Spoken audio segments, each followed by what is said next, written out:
بیویوں کی خوشی کب میسر ہوگی؟ جب شادی ہوگی. تو شادی کی دعا بھی ہو جائے گی. یہ شادی کی دعا بھی اس کو متضمن ہے. تو یہ شادی کی دعا کو متضمن ہے یہ دعا بھی، کہ پھر اولاد کی دعا کو بھی متضمن ہے. جب یہ دعا کریں گے تو شادی بھی ہوگی اور پھر شادیوں کو اولاد بھی ملے گی. تو شادی شدہ ہوں لوگ یا غیر شادی شدہ ہوں، سب کے لیے یہ بہترین دعا ہے. اس کو اس باب میں جو ذکر کیا علامہ نووی رحمت اللہ علیہ نے، وہ ذکر کیا اس جملے کے اس آیت کے آخری جملے کی مناسبت سے، وَجْعَلْنَا لِلْمُتَّقِينَ إِمَامًا، کہ ہمیں پیشوا بنا متقی لوگوں کا، جو گناہوں سے بچنے والے لوگ ہیں ان کا پیشوا بنا، ان کا امام بنا، ان کا مقتدا بنا، ان کا امیر بنا. کیا فائدہ ہوگا؟ متقی تو وہ ہوئے، ہمیں کیا فائدہ ہوا؟ یہ کیوں دعا مانگی؟ عباد الرحمان نے یہ دعا کیوں مانگی کہ ہمیں متقیوں کا امام بنا؟ متقیوں کا امام بننے سے ہمیں کیا فائدہ ہوگا؟ متقیوں کو تو ثواب ملے گا تقویٰ کا. ہمیں کیا فائدہ ہوا؟ بتانا یہی مقصود ہے کہ بہت بڑا فائدہ ہوا. وہ یہ کہ جب ہماری بات ماننے والے لوگ، ہمارے معتقدین، ہمارے چھوٹے، ہمارے شاگرد، ہمارے بیٹے، ہماری اولاد کی اولاد ہمارے کہنے کی وجہ سے متقی بنیں گے، ہماری وجہ سے متقی بنیں گے، تو تقویٰ کا جو ثواب ان کو ملے گا وہ ہمیں بھی ملے گا. تو حاصل یہی نکلا کہ آدمی جب کوئی اچھا کام جاری کرتا ہے، کوئی اچھا کام کرتا ہے ایسا جس پر دوسرے لوگ بھی عمل کریں، تو جتنا ثواب عمل کرنے والوں کو ملے گا اس میں تو کوئی کمی ہوگی نہیں.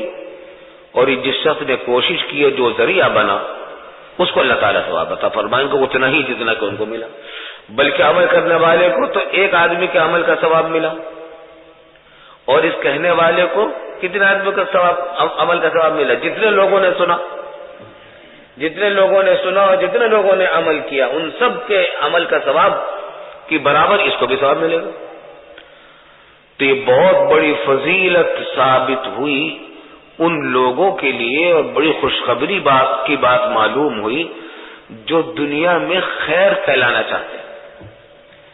اس دنیا میں لوگوں کو خیر کی طرف جو بلائیں، نیک کام کی طرف جو دعوت دیں، یا نیک کام کوئی طریقہ جاری کریں اور اس پر دوسرے لوگ عمل کریں، تو ان کے لیے بہت بڑا ثواب ہے عظیم الشان، کہ جتنے لوگ عمل کریں گے ان سب کے عمل کی برابر اس اکیلے کو ثواب ملے گا.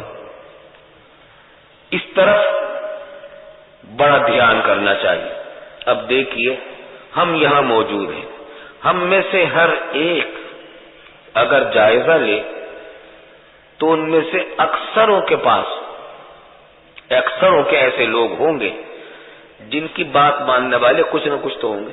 مثلا کوئی باپ ہے تو اس کی اولاد بات مانتی ہوگی، کوئی ماں ہے اس کی اولاد اس کی بات مانتی ہوگی، کوئی بڑا بھائی ہے، چھوٹے بہن بھائی اس کی بات مانتے ہوں گے، کوئی مسجد کا امام ہے تو اس کے مقتدی بات مانتے ہوں گے، کوئی استاد ہے، ٹیچر ہے، اسکول میں کسی مدرسے میں پڑھاتا ہے یا دینی مدرسے میں پڑھاتا ہے، اس کے شاگرد ہیں، اس کی بات مانتے ہوں گے، کوئی افسر ہے جو جس کے ماتحت کام کرنے والے لوگ ہیں، وہ کچھ اس کی بات ماننے والے لوگ ہوں گے.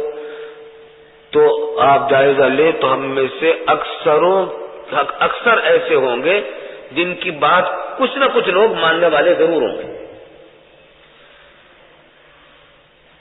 جب یہ بات ہے تو جتنے لوگ بات آپ کی ماننے والے اتنے لوگوں کے آپ امام ہیں.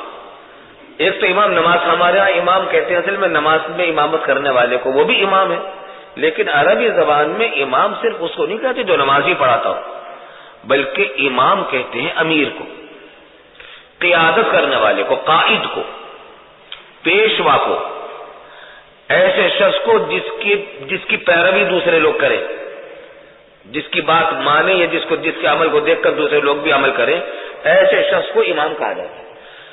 مسلمانوں کا جو حاکم ہوتا ہے امیر المومنین، اس کو بھی امام کہتے ہیں. مسجد کے امام کو بھی اسی وجہ سے امام کہتے ہیں.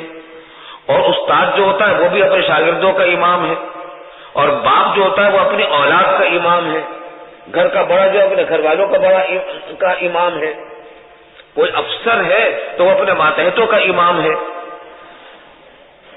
تو اس طریقے سے کوئی بڑا بھائی ہے تو چھوٹے بہن بھائیوں کا وہ امام ہے. یعنی زندگی کے کاموں میں لوگ اس کے ماتحت جو ہے، اس کے جو چھوٹے ہیں اس کی بات مانتے ہیں.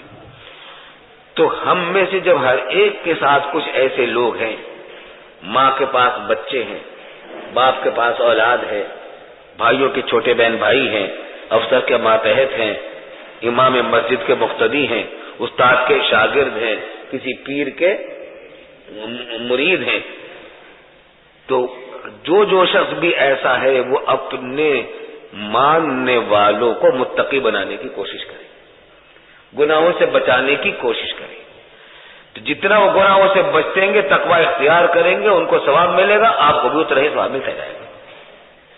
اور اس باب کا حاصل یہی بتانا ہے کہ جو شخص کوئی اچھا طریقہ جاری کرتا ہے تو اچھے طریقے پر جتنے لوگ عمل کرتے ہیں ان سب کے برابر ثواب اس طریقے جاری کرنے والے کو ملتا ہے. اسی سلسلے کی ایک واقعہ رسول اللہ صلی اللہ علیہ وسلم کے زمانے کا یہاں ذکر ہوا ہے. حضرت جریر ابن عبداللہ رضی اللہ عنہ روایت فرما رہے ہیں کہ ہم دن کے ابتدائی حصے میں، صبح کے وقت میں، یعنی دوپہر سے کچھ پہلے، رسول اللہ صلی اللہ علیہ وسلم کے پاس تھے. تو آپ کے پاس کچھ لوگ آئے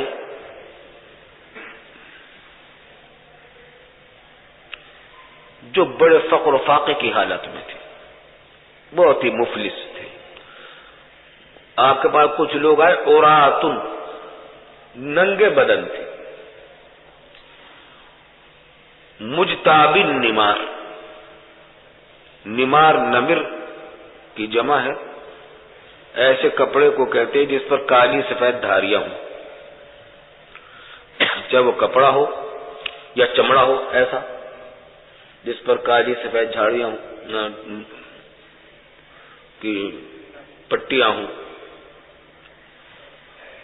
اس کا اجتیاب انہوں نے کر رکھا تھا. کیا مطلب؟ وہ کپڑا جو تھا کالی اور سفید دھاریوں والا، اتنا کپڑا نہیں تھا کہ جس کا وہ تہبند بنا کر باندھ سکے. اوپر کے بدن کے حصے پر تو کچھ تھا ہی نہیں. اپنے شرمگاہ کو چھپانے کے لیے ان کے پاس اتنا کپڑا نہیں تھا کہ وہ تہبند کے طور پر اس کو باندھ سکے. البتہ کالی سفید دھاریوں کا ایک کوئی کپڑا تھا، اس کو انہوں نے بیچ میں سے سوراخ کر کے اس کو یوں پہن لیا تھا، اوپر سے سر سے یا ٹانگوں سے نکال کے ڈال لیا تھا ناف سے اوپر. تو وہ اس کپڑے سے ان کے شرمگاہ چھپ گئی تھی. بس اتنا کپڑا ان کے پاس تھا. باقی پنڈلیاں بھی کھلی ہوئی تھی ان کی، اور سینہ بھی کھلا ہوا تھا، ناف سے اوپر کا پورا حصہ کھلا ہوا تھا. تو کپڑوں کی بھی اتنی تنگی تھی کہ ایک تہبند بھی ان کے پاس نہیں تھا. تہبند کی ضرورت کو انہوں نے پورا کیا تھا ایسے کپڑے سے جو چھوٹا سا تھا، اور اس کے بیچ میں سوراخ کر کے اس کو ٹانگوں میں پہن لیا تھا، اوپر ناف تک لا کر چھوڑ دیا تھا. تو اس سے ان کے وہ حصے چھپ گئے تھے جن کا چھپانا فرض ہے. اور تلواریں انہوں نے گلوں میں ڈالی ہوئی تھی. تلواریں تو عربوں کا رواج تھا، ان کے پاس رہتی ہی تھی. جیسے کہ ہمارے آزاد قبائل میں پستول رہتا ہے، لوگوں کے بدن کے ساتھ کچھ کھانے پینے کو یا ہو یا نہ ہو، مگر پستول یا اسی طریقے کا کوئی اور ہتھیار ضرور ہوتا ہے. تو ان کے پاس تلواریں ہوا کرتی تھی. اور یہ سب کے سب قبیلہ مضر سے تعلق رکھتے تھے. رسول اللہ صلی اللہ علیہ وسلم رحمت للعالمین صلی اللہ علیہ وسلم، آپ کا چہرہ متغیر ہو گیا. ان کی یہ ذبوں حالی دیکھ کر، خستہ حالی دیکھ کر، انتہائی درجے کا فقر و فاقہ دیکھ کر رسول اللہ صلی اللہ علیہ وسلم کا چہرہ انور متغیر ہو گیا، غم سے، غم ہوا، آپ کو رحم آیا۔ بس آپ گھر میں تشریف لے گئے، پھر باہر تشریف لائے اور حضرت بلال رضی اللہ عنہ کو حکم دیا، انہوں نے اذان دی، نماز کا وقت ہونے والا تھا، ظہر کی نماز کا وقت، چنانچہ پھر اقامت ہوئی، پھر آپ نے نماز پڑھائی، اس کے بعد آپ نے خطبہ دیا۔ نمازی جب جمع ہو گئے تو آپ نے خطبہ ارشاد فرمایا، اس خطبے میں فرمایا کہ یا ایھا الناس اتقوا ربکم الذی خلقکم من نفس واحدہ، اے ایمان والو ڈرو اپنے اس رب سے جس نے تم کو ایک جان سے پیدا کیا، آدم علیہ السلام سے پیدا کیا، تم آدم علیہ السلام کی اولاد ہو، وجعل منها زوجها، اور ان کی بیوی بھی انہی کے نفس سے پیدا کی، حضرت حوا۔ یہ وہی آیت ہے جو نکاح کے شروع میں پڑھی جاتی ہے، عقد نکاح کے وقت یہ آیت آپ نے پڑھی، یہ آیت ختم ہو رہی ہے ان اللہ کان علیکم رقیبا پر، کہ اللہ تعالیٰ تمہارے اوپر نگہبان ہے، تمہاری نگہبانی کرتا رہتا ہے، تمہیں دیکھتا رہتا ہے، تم سے غافل نہیں۔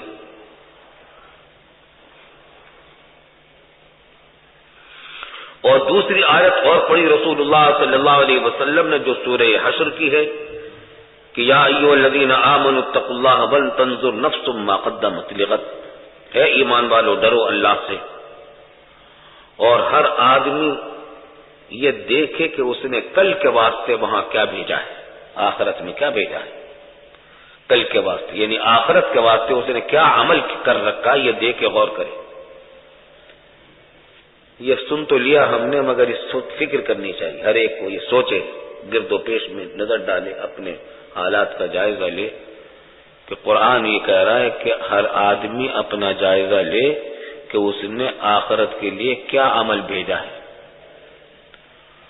کمی ہے ضرور تو اس کی کمی کو پورا کرنے کی کوشش کریں۔ خیر، یہ آپ نے یہ دوسری آیت بھی پڑھی۔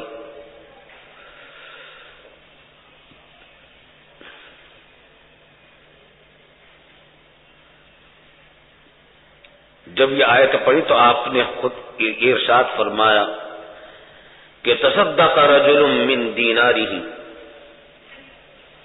ومن درہمہ من ثوبہ من صاع برہ من صاع تمرہ، کہ آدمی اپنے دینار میں سے بھی صدقہ کرے، اپنے درہم میں سے بھی صدقہ کرے، کسی کے پاس سونا ہے تو اس میں سے صدقہ کرے، چاندی ہے تو اس میں سے صدقہ کرے، کپڑا ہے تو اس میں سے صدقہ کرے، گندم ہے تو اس میں سے صدقہ کرے، کھجوریں ہیں تو اس میں سے صدقہ کرے۔ حاصل یہ کہ جو کچھ بھی مال کسی کے پاس ہے اس میں اللہ کے واسطے نکالے،